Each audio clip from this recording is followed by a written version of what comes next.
When Martin Luther King Jr. was assassinated in 1968, America lost a civil rights hero.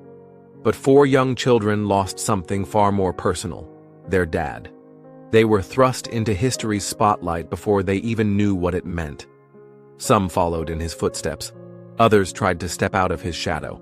But all of them carried his legacy, in one way or another. This is the story of Yolanda, Martin, Dexter, and Bernice, the 4 children of Martin Luther King Jr., and what became of them after the world changed forever. Number 4. Yolanda King, born on November 17, 1955.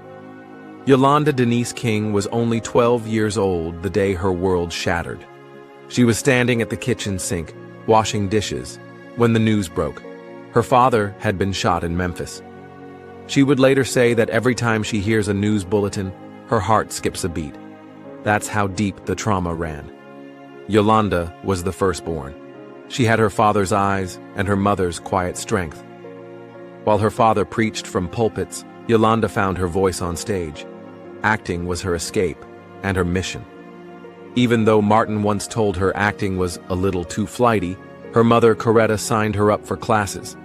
It was Coretta who knew Yolanda needed a different kind of outlet, one where she could take all that pain, all that pressure, and turn it into something beautiful. Yolanda studied at Smith College and later got her master's at NYU. She starred in plays, spoke at events, and carried the King message in a different way, through stories, characters, and emotion. To the world, she was the King child who chose the arts. But to those who watched her on stage, she was her father's dream, reimagined. Yolanda passed away in 2007, just 1 year after her mother died. She was 51. Her light was soft, but it burned steady. Number 3. Martin Luther King III, born on October 23, 1957. Martin Luther King III was only 10 years old when he lost his father. He was the first son, the namesake, the one who would carry the weight of the King name. And for decades, that's exactly what he tried to do. Martin didn't chase fame. He chose something harder: balance, between activism and diplomacy, between outrage and understanding. He met with world leaders, including Donald Trump, not because he agreed with them, but because he believed that someone needed to keep the door open. When Colin Kaepernick took a knee and the world exploded in controversy, Martin didn't hesitate. He supported him, loud and clear. He once said, "We need to talk about how we feed people, clothe people, educate people." That's what his father stood for. And that's what Martin still believes. He married Andrea Waters, and together they had a daughter. They named her Yolanda, after his late sister. A small but powerful tribute. And though Martin III has never sought the spotlight, he's never stepped away from responsibility either.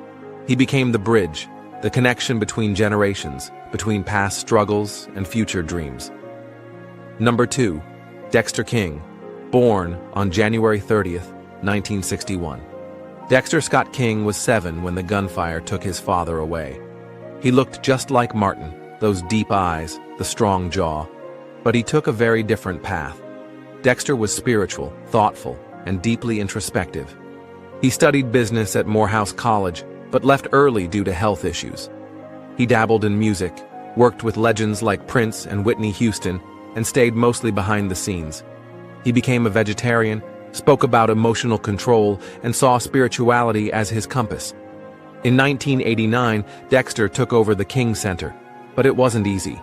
The organization was struggling, and people had expectations, huge ones.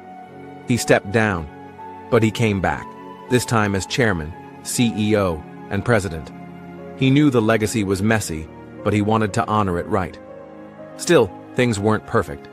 In 2013 and 2015, Dexter ended up in bitter legal battles with his own sister, Bernice.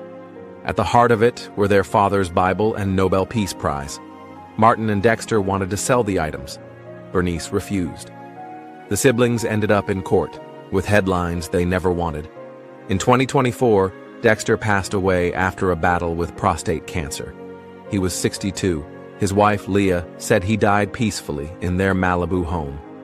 "He gave it everything," she said. That was Dexter, quiet, strong, and always fighting his own way. Number 1. Bernice King, born on March 28, 1963. Bernice Albertine King was just 5 years old when her father died. She remembers his funeral like a dream. She heard his voice over the speakers and thought he was alive. No one had told her what death really meant, but she learned, and she never forgot. Bernice grew up to become a lawyer, a minister, and one of the most outspoken voices for nonviolence in America today. She speaks at protests, marches, commemorations, and when she does, you can hear her father in her tone, calm, focused, fierce. At the 50th anniversary of the "I Have a Dream" speech, she reminded the world, "Nothing will change unless people of faith come together." Bernice has always been blunt. When George Floyd was murdered, she begged protesters to remain nonviolent, even as she acknowledged their pain. She quoted her father, "A riot is the language of the unheard." She's carried not just the memory of her father, but the values he lived by, and she's never wavered. In interviews, Bernice has said her mother, Coretta, was the one who kept the family's legacy alive. "She was the engine," Bernice once said. "My father's message lived because she refused to let it die." Problem/challenge. But legacy isn't simple. It's heavy, and it's complicated. Being Martin Luther King Jr.'s child means you don't just get a name. You get expectations, cameras, pressure, public scrutiny, and worse, sometimes even your own family becomes divided.